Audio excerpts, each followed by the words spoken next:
오늘 설교는 하늘 가는 길로 근심하고 애통하십시오라는 제목입니다. 설교의 성경 본문은 고린도후서 7장 9절에서 10절 말씀입니다. 다 같이 합독하시겠습니다. 내가 지금 기뻐함은 너희로 근심하게 한 까닭이 아니요 도리어 너희가 근심함으로 회개함에 이른 까닭이라. 너희가 하나님의 뜻대로 근심하게 된 것은 우리에게서 아무 해도 받지 않게 하려 함이라. 하나님의 뜻대로 하는 근심은 후회할 것이 없는 구원에 이르게 하는 회개를 이루는 것이요 세상 근심은 사망을 이루는 것이니라. 아멘. 다 같이 기도하시겠습니다. 거룩하시고 자비로우신 아버지 하나님, 오늘도 부족한 중에 하나님의 말씀을 붙들고 하늘 가는 길로 근심하고 애통하십시오라는 제목으로 하나님의 말씀을 선포하게 하여 주시니 감사합니다. 오늘도 이 말씀 선포 시간에 제가 전하는 하나님의 말씀을 듣고 깨달은 성도들이 날마다 예수 그리스도 안에 있는 하나님의 뜻대로 근심과 애통을 하면서 살아가는 신실한 그리스도인들이 다 될 수 있도록 성령님이 도와주시기를 간절히 간구하며 예수 그리스도의 이름으로 기도드립니다. 아멘. 할렐루야. 가을은 천고마비의 계절입니다.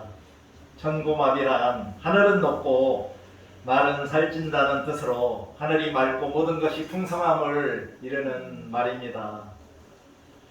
또 가을은 무슨 계절이라고 하나요? 여러 가지가 있겠지만 저는 가을은 독서의 계절이라고 말하고 싶습니다. 요즘도 가을에 학교에서는 독서의 주간을 정하고 독서를 장려하며 독후감 경시대회 같은 것을 하는지 모르겠네요. 누가 뭐래도 가을은 책 읽기가 매우 좋은 계절입니다. 특히 우리 믿는 그리스도인들은 1년 내내 하나님의 말씀을 읽고 묵상해야 하지만 천고마비의 계절인 가을에 더욱 집중하여 하나님의 말씀인 성경 말씀을 읽고 묵상하시면 좋겠습니다. 그리하여 예수님이 자기 비움을 하신 것을 본받아 자기 자신을 비운 곳에 하나님의 말씀으로 가득가득 채우셔서 우리들의 영혼도 풍만하게 살찌우시기를 바랍니다. 먼저 지난주에 말씀드렸던 하늘 가는 길로 걱정과 염려하지 마세요에 대하여 다시 한번 말씀드리면서 상기해 보도록 하겠습니다. 성경적인 걱정과 염려는 무슨 뜻인가요? 우리들의 걱정과 염려는 하나님을 신뢰하지 않고 세상적인 일에 얽매이는 것과 하나님에 대해 잘못 생각함으로 인해 맺어지는 가치없는 열매들입니다. 다른 사람이나 피조물에 관심을 갖거나 그리스도인이 힘써야 할 의무에 대하여 주의를 갖는 것을 말하기도 합니다. 그럼 우리들이 일상 속에서 부딪히는 걱정과 염려는 무엇일까요? 무슨 걱정과 염려를 하고 사십니까? 우리들은 주로 돈과 재물, 그리고 부부관계, 친구관계, 지인관계, 그리고 이웃들과의 관계에 대한 걱정과 염려, 또는 건강 문제, 자녀 교육 문제, 출세와 명예 문제 등에 대하여 일상 속에서 걱정과 염려를 하게 됩니다. 그렇다면 성경 말씀은 우리들에게 걱정과 염려를 어떻게 해결하라고 말씀하고 있을까요?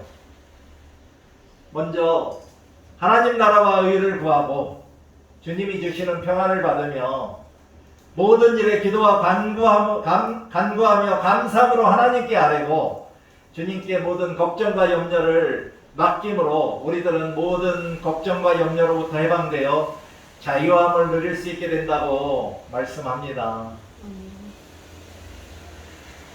그럼 우리들이 세상적인 걱정과 염려를 잘 해결하면 어떻게 될까요?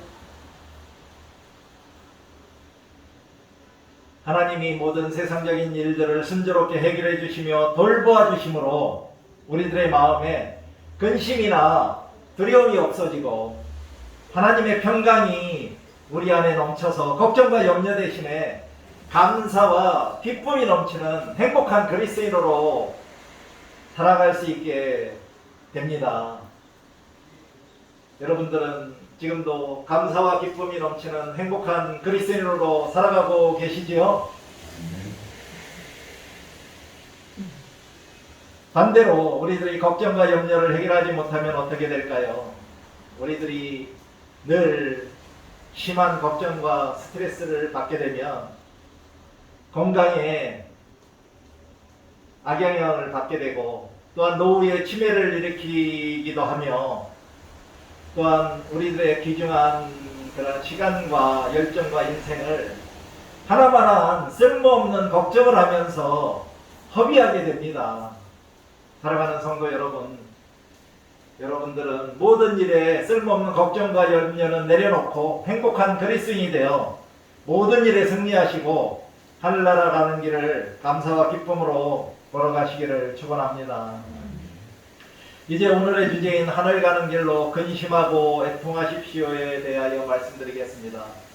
지난주에는 걱정과 염려는 하지 말라고 했는데 이번 주는 이게 근심하고 애통하십시오 라고 말씀을 드리려고 합니다. 지난주에 걱정과 염려와 근심은 유사어이지만 비슷한 말이지만 근심은 애통의 의미가 더 크다고 말씀드렸는데 기억이 나시나요? 헬라어 원문 성경과 영어 성경에서 슬픔과 애통의 의미로 사용된 단어들이 개역개정 한글 성경에서는 근심으로 대부분 번역했기 때문에 한글 성경을 읽으면서 걱정과 근심과 슬픔과 애통의 세밀한 의미를 파악하기가 어려울 수도 있습니다. 그럼 먼저 일반적인 근심과 애통의 의미를 한번 제가 알아보았습니다. 다음 어학사전에서는 근심은 해결되지 않은 일 때문에 속을 태우거나 우울해함입니다. 헬라어 성경에서 근심하다, 애통하다는 의미로 많이 사용되는 단어는 매우 슬퍼하게 하다는 의미인 루페오나 혹은 슬퍼하다, 근심하다, 애통하다는 의미인 펜데오입니다. 애통하다는 당연히 슬피에 울부짖다, 몹시 슬프고 가슴 아프다이고 애통은 몹시 슬프고 가슴 아픔, 몹시 슬퍼하고 가슴 아파함의 의미입니다. 성경 말씀에서 애통하다는 슬퍼하다와 더 가까운 유사어입니다. 헬라어로 근심, 애통, 슬픔에 대한 명사는 리페 혹은 펜데스입니다. 애통은 슬픔이 깊어진 상태로 슬픔이 깊어지면 애통하게 되는 것입니다. 그러나 우리들이 애통해야 할 때 애통하는 것을 대부분이 두려워합니다. 왜냐하면 혹시 애통해 하다가 너무 자신이 약해질까 두려워하기 때문입니다.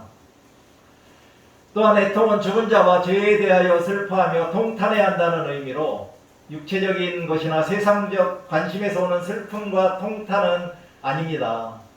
즉 애통은 경건한 자의 슬픔이고 하나님의 관점에서 바라본 슬픔을 말합니다. 그럼 성경에서는 근심하며 슬퍼하는 애통이 무엇이라고 말씀하고 있을까요?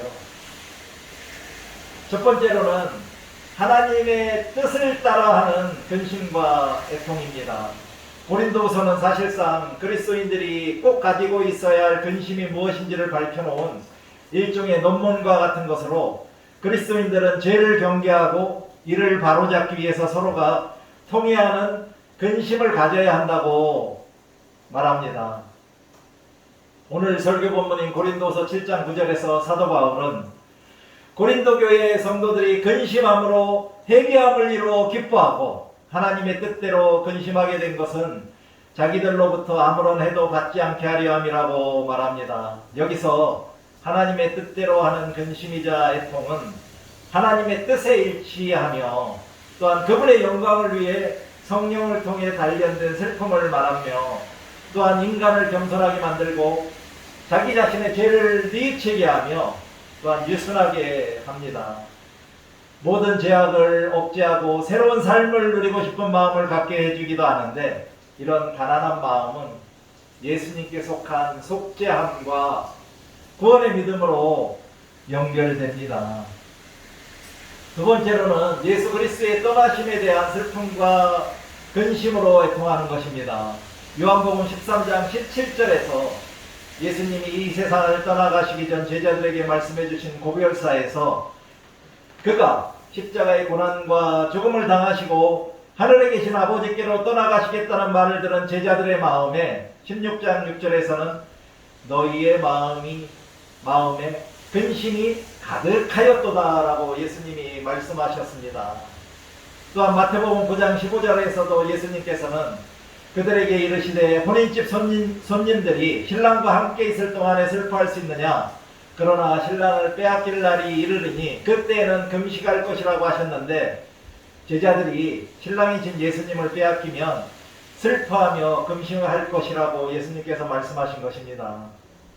세 번째로는 인간의 마음에 죄가 가져온 근심과 애통입니다. 야고보서 4장 8절 9절에서 죄인들아 손을 깨끗이 하라, 두 마음을 품은 자들아 마음을 성결하게 하라, 슬퍼하며 애통하며 울지어다 라고 권면합니다. 또한 고린도전서 5장 2절은 사도 바울이 아버지의 아내를 취한 음행의 죄를 고린도 교회 성도가 범했다는 것에 대하여 그리하고도 너희가 오히려 교만하여져서 어찌하여 통한이 여기지 아니하고 그 일 행한 자를 너희 중에서 쫓아내지 아니하였느냐라고 질타하시면서 음행의 죄에 대하여 애통하라고 하신 것입니다. 여기서 애통의 반대말로 교만을 사도 바울이 사용해야 했다는 것을 우리가 알 수 있습니다. 또한 고린도서 12장 21절에서 사도 바울은 내가 다시 갈 때에 전에 죄를 지은 여러 사람의 그 행한 바 더러움과 음란함과 호색함을 회개하지 아니함 때문에 내가 슬퍼할까 두려워하노라고 말했습니다. 로마서 9장 2절을 보니 사도 바울은 자기 동족인 유대인들이 예수님을 구세주로 믿지 않는 불신앙의 죄로 인하여 자기에게 큰 근심이 있는 것과 마음에 그치지 않는 고통이 있다라고 고백했습니다. 네 번째로는 죄를 경계하고 이를 바로잡을 때 가져야 하는 통이하는 근심, 즉 책망으로 인한 슬픔과 애통입니다.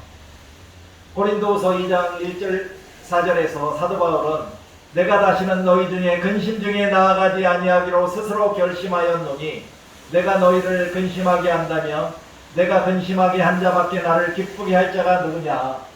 내가 이같이 쓴 것은 내가 갈 때에 마땅히 나를 기쁘게 할 자로부터 도리어 근심을 얻을까 염려하며 또 너희 모두에 대한 나의 기쁨이 너희 모두의 기쁨인 줄 확신함이로라. 내가 마음에 큰 눌림과 걱정이 있어 많은 눈물로 너희에게 썼노니 이는 너희로 근심하게 하려 한 것이 아니요 오직 내가 너희를 향하여 넘치는 사랑이 있음을 너희로 알게 하려 함이라고 하면서 고린도 교회에 편지를 쓴 목적이 성도들을 근심하게 함이 아니고 오직 하나님의 뜻대로 하는 근심을 하게 하려 함이라고 밝힌 것입니다.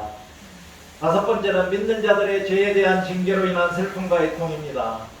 히브리서 12장 11절은 무릇 징계가 당시에는 즐거워 보이지 않고 슬퍼 보이나 후에 그로 말미암아 연단받은 자들은 의와 평강의 열매를 맺느니라라고 말하고 있습니다. 영의 아버지가 그의 아들인 믿는 자들, 즉 그리스도인들을 징계함으로 이 징계가 당시에는 슬퍼 보인다는 것입니다. 여섯 번째는 부활하신 예수 그리스도인들에게 여러 가지 시험으로 인한 슬픔과 애통입니다. 베드로전서 1장 6절에서 부활하신 예수 그리스도를 믿음으로 인하여 그리스도인들이 여러 가지 시험으로 말미암아 잠깐 근심하게 되지 않을 수 없으나 오히려 크게 기뻐하는도다라고 사도 베드로가 말씀하셨습니다. 따라서 성경적인 근심과 애통이란 하나님의 뜻에 따라하는 슬픔과 예수 그리스도의 떠나가심으로 인한 슬픔, 그리고 인간의 마음에 죄가 가져온 슬픔, 죄에 대한 책망으로 인한 슬픔, 믿는 자들의 죄에 대한 징계로 인한 슬픔, 그리고 부활하신 예수님을 믿는 그리스도인들이 당하는 모든 시험에서 오는 슬픔과 애통을 말합니다. 이상과 같은 성경적인 근심과 애통을 하게 되면 우리들은 어떻게 될까요? 첫 번째는 구원에 이르는 회개를 이루게 됩니다. 오늘의 설교 본문인 고린도후서 7장 9절에서 사도 바울은 고린도 교회 성도들이 근심함으로 회개함에 이르렀기 때문에 기뻐한다 하시고, 10절에서는 하느님의 뜻대로 하는 근심은 후회할 것이 없는 구원에 이르게 하는 회개를 이루는 것이요, 세상 근심은 사망을 이루는 것이라고 말씀하시기 때문입니다. 왜 제가 오늘 근심하고 애통하라고 제목을 정해서 설교하는 이유가 이 첫 번째 답이 있습니다. 그러나 지난주에는 걱정과 염려를 하지 말라고 제가 말씀드린 것이고요. 그리고 이어지는 11절 16절에서 사도 바울은 고린도 교회 성도들이 하나님의 뜻대로 근심함으로 구원받는 회개를 이루어 깨끗함을 나타내었고, 사도가 위로와 기쁨과 안심함을 얻었으며 그들을 자랑할 수 있게 되었고, 범사에 고린도 교회 성도들을 신뢰하게 되었다고 말합니다. 두 번째로는 주님께서 높여주시고 주 예수의 날에 구원을 받게 됩니다. 야고보서 4장 8절 9절에서 죄인들은 하나님을 가까이 하면서 그 마음에 슬퍼하고 애통하고 웃음을 애통으로 즐거움을 근심으로 바꾸면서 주 앞에서 낮추면 주께서 너희를 높이시리라고 10절에서 말씀하셨기 때문입니다. 고린도전서 5장 2절에서 사도 바울은 아버지의 아내를 취한 음행에 대하여 고린도 성도들이 통한이 여기고, 5절에서 음행한 자를 사탄에게 내주었으니 이는 육신은 멸하고 영은 주 예수의 날에 구원을 받게 하려 함이라고 말씀하셨기 때문입니다. 세 번째는 근심한 자에게 사랑을 나타내며 용서하고 위로할 수 있게 됩니다.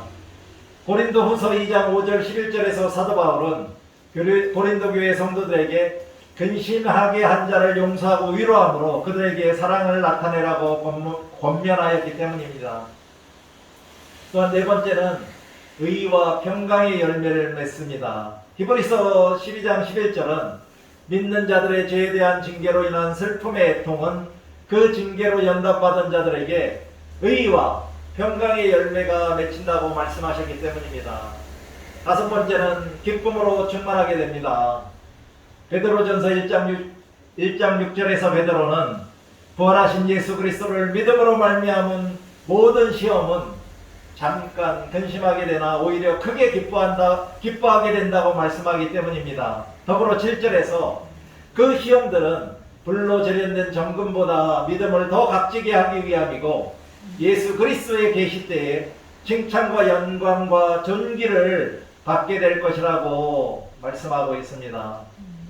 요한복음 16장 7절에서 예수님이 떠나가심에 대하여 마음에 근심을 한 제자들에게,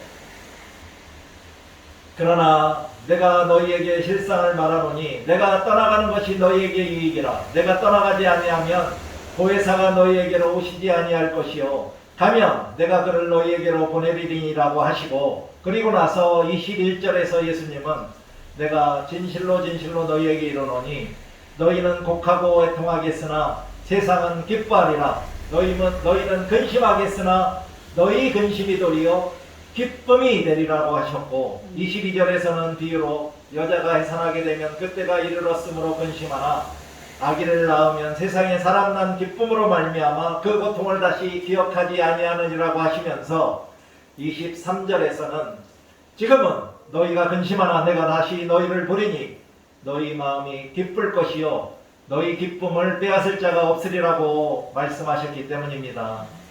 더불어 24절에서 예수님은 지금까지는 너희가 내 이름으로 아무것도 구하지 아니하였으나 구하라 그리하면 받으리니 너희 기쁨이 충만하리라고 제자들에게 힘과 용기와 위로를 주셨습니다.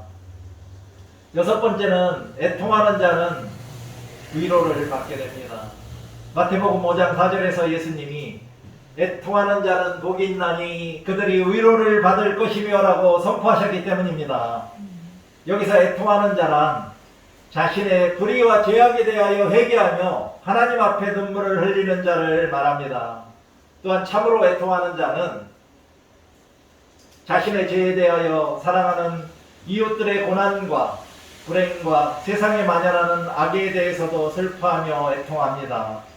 위로를 받는다는 것은 하나님께서 격려와 돌보심으로 슬픔을 잊게 하여 우리 마음을 편하게 한다는 뜻입니다. 그럼 복 있는 애통이란 무엇일까요? 복 있는 애통인 영적 슬픔이란 진정한 회개와 겸손한 마음과 신중함을 말합니다. 또한 복 있는 애통을 가진 그리스도인은 날마다 예수 그리스도만 의지하며 자신의 모든 죄와 허물에 대하여 회개하며 주님 안에 있는 하나님의 구원의 은총을 간구하며 기도하는 자를 말합니다.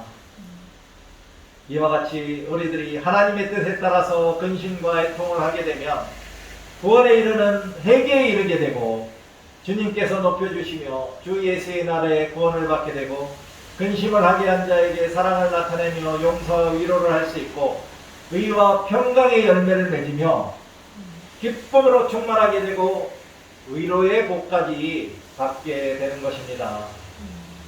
애통할 줄 아는 사람은 지혜로운 사람이고 애통할 때 우리들은 눈물을 흘리게 되므로 애통은 영혼의 고통을 치료하시는 하나님의 은총의 도구입니다.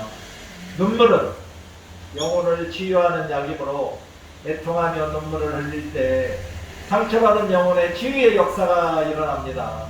애통할 때 우리 영혼은 정화되어 맑아지고 우리의 마음은 부드러워집니다. 애통할 때 우리 자신의 참된 모습을 보고 회개하게 되고 더 이상 교만할 수 없게 됩니다.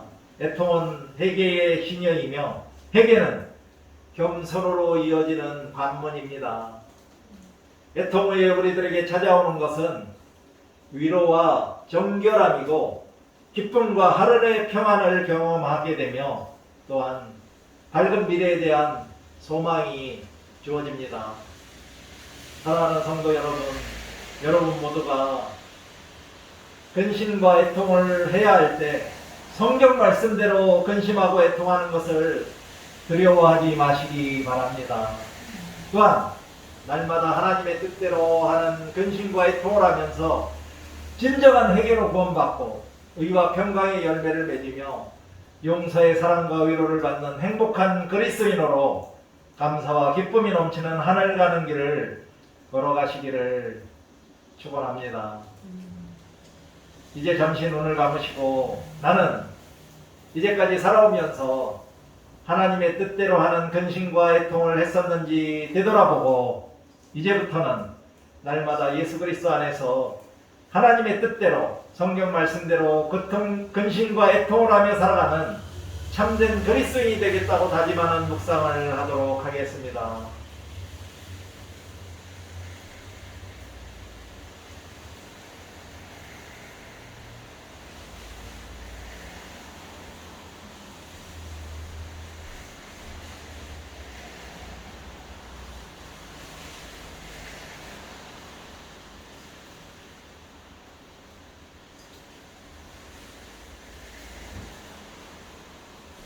사랑과 은혜가 풍성하신 아버지 하나님, 오늘도 말씀 선포를 통하여 우리들에게 하늘나라 가는 길을 걸어가기 위하여 하나님의 뜻대로 그리고 성경 말씀대로 근심과 애통을 하며 살아갈 수 있도록 깨우쳐 주셨음에 감사를 드립니다. 이제부터 우리들은 하나님께서 말씀으로 가르쳐 주신 대로 우리들이 예수 그리스도 안에 거하며 날마다 하나님의 뜻대로 근심하고 애통하는 그리스도인들로 거듭나게 하여 주시기를 간절히 간구하며 예수 그리스도의 이름으로 기도드립니다. 아멘.